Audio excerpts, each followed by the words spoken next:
In this video, I'll be giving you the best guide to completing the No Mo Modi Easter egg on the Call of Duty Black Ops 6 Zombies map, Terminus. Completion of this Easter egg rewards you with a Terminus quest calling card and Maya's trophy collector skin. If you complete this in the next 2 weeks from the time of this recording, you'll also get the early Terminus quest calling card as well as the Project Janus ray gun variant. The first step of the main Easter egg is to turn on all 3 amp generators that are on the map to activate power. The first one is directly outside of the cell block right in spawn, the second is in front of Juggernog in the living quarters, and the last one is in the bio labs underneath the map. After activating all 3 generators, the power to the island will fully be restored, and you can jump into the water to raise up the Pack-a-Punch machine. It's now time to acquire the brand new wonder weapon, the Beamsmasher, which can either be pulled from the box or crafted. If you choose the crafting method, you'll need to find 3 parts that are scattered throughout the islands. This takes quite a bit of legwork to do, but honestly, it's not too bad once you know what you're doing, and you can get it done in a reasonable amount of time. Start by getting the Deadwire ammo mod on any bullet weapon, and then raise the Pack-a-Punch lift up to the 2nd level.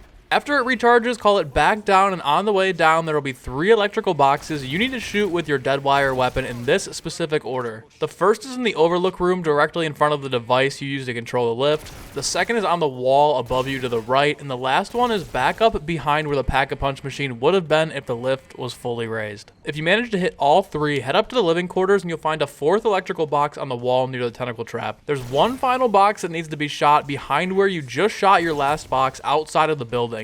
After all 5 boxes have been hit, the doors to your left will open, revealing the room that you can craft the Beamsmasher in. On the floor inside the room, you'll notice a crawler that's stuck under a pile of rubble. Killing the crawler will drop a key fob you need to pick up. Take it to the C tower and use it to open the briefcase in the back of the room, revealing a resonator. Picking up the resonator causes a ton of spiders to spawn, so make sure you're prepared for that. Once you have the resonator, you'll have to interact with 3 computers that are around the main island. The first is up top outside of the room with stamina up in it, the second is outside of the room with quick revive, and the third one is on the cliff below the C tower near the entrance to the caves. Interacting with all 3 computers will turn them on, but more importantly, give you 3 sticky notes that you'll need for the next step. Once you have all 3 computers active, go back to the room that you opened up by shooting the electrical boxes. Interact with the computer on the table to your right to place the sticky note. Now I'm going to go slow because this next step might seem really confusing, but I'm going to do my best to explain it in a way that anybody can understand. The sticky notes that you picked up are labeled X, Y, and Z with a symbol underneath each letter. On the whiteboard to the far left, you'll see a chart with all of the same symbols on it with a few extra symbols.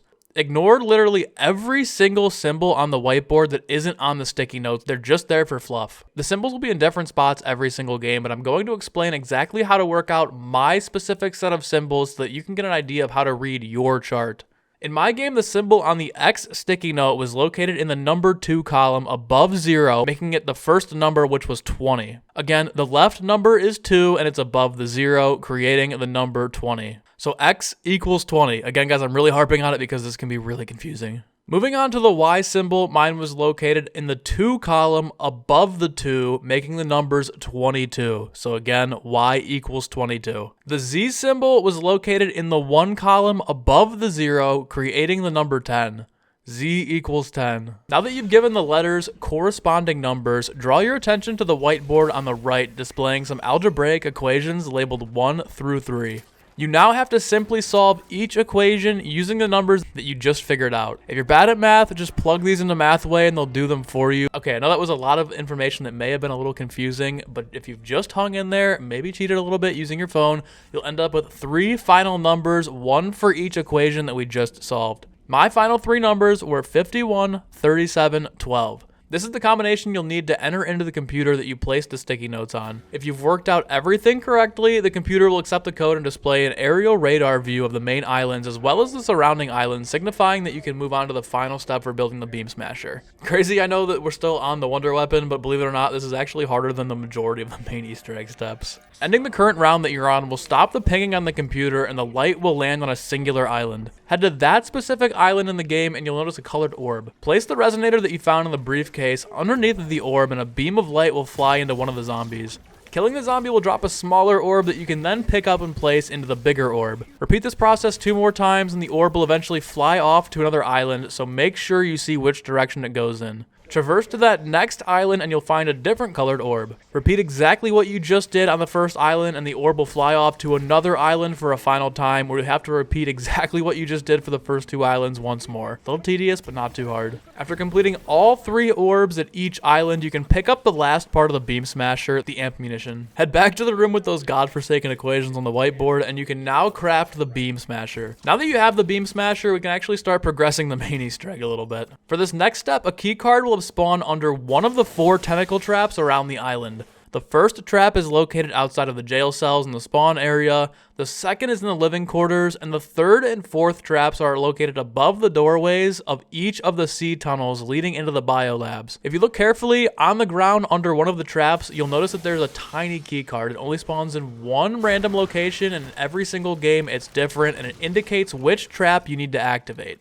Once you activate the trap, shoot the middle mouth with the Beamsmasher to cause a hard drive to drop from the trap. Take the hard drive up to the top of the island and give it to Peck by placing it in the tray. Now make your way all the way back down to the biolabs, and in the middle of the room, interact with the main chamber to reveal Maya's brother trapped inside. This will then grant you access to the keypad directly out of the chamber. The code for the chamber can be found in 3 parts. The order for this code is the same every single game, however the digits you need to input will always change. The first number is found on the hour hand of the clock inside of the cell in the interrogation room. The second is the number of the playing card found in the mess hall. And the last number is the days without an incident on the sign in the engineering room. Once you have all 3 numbers, input them into the keypad on Nathan and you'll be good to go. You now have to turn the valves in the chamber housing Nathan. You only have to turn 1 valve for every person in the game, so you're playing solo, you just simply turn 1 valve. If you're in a 4-stack, each player will need to turn the valve at the exact same time. This will start a mini boss fight with an amalgam, and once you complete it, you'll get a short cutscene and you can move on to the next step. Immediately following the cutscene, dive into the water near the bottom right side of the Pack-a-Punch lift and you'll find a keycard. Pick it up and take it to the communication center. Hold action on this computer to turn it on. Pick it up and take it to the shipwreck off of the coast of the island. Underneath the ship, you'll now be able to climb up a ladder into an unlocked room. Here you'll find 2 connectors, and immediately after picking one up, the door will lock behind you and you'll be trapped in a lockdown sequence.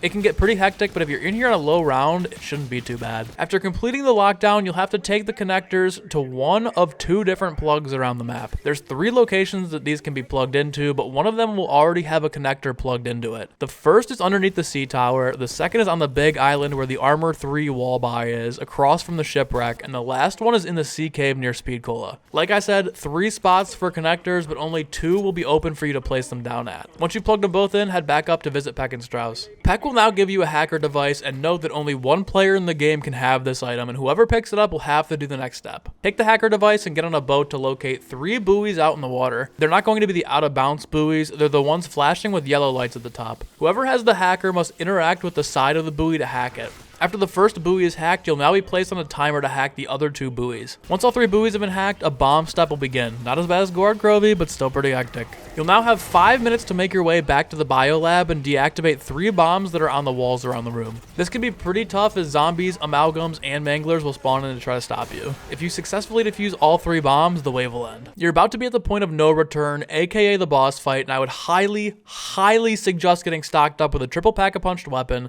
max level rarity, all your perks, 3-plate vest, Casimir grenades, chopper gunner, literally everything, as this is one of the most challenging boss fights we've ever seen. When you're ready, interact with the door next to Melee Macchiato to be teleported into the boss fight. Right when you spawn in, get the fuck out of the way, because otherwise Patient 13 will slam you into the ground and insta-down you.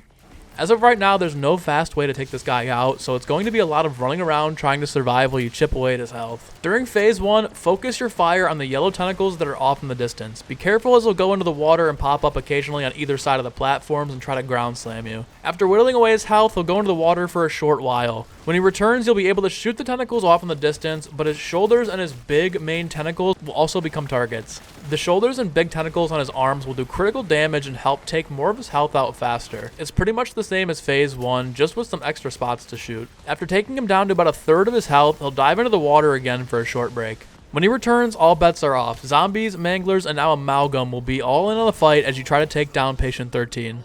Additionally, he'll latch onto the platform, cutting off your ability to run out onto the walkways from spawn. But every 45 seconds, he'll also do an insta-down lightning attack that you have to either get behind cover for or jump into the water to hide behind the walls. When you can, get up to the main platform and shoot his eyes in the red pocket on his shoulders to do massive damage. You can whittle away health by shooting the tentacles off in the distance, but not for nearly as much damage. It's very risky to be in front of him, but the damage boost is massive, so you kind of have to try to do it. This is when I call in the chopper gunner to try to help take him out, as it's great for doing critical head damage. If you manage to successfully take this guy out, the end cutscene will play and you'll have finished the Easter egg. You'll also have the option to end the game or hop back into the map for extra cash, legendary rewards, a ray gun, and a perkaholic.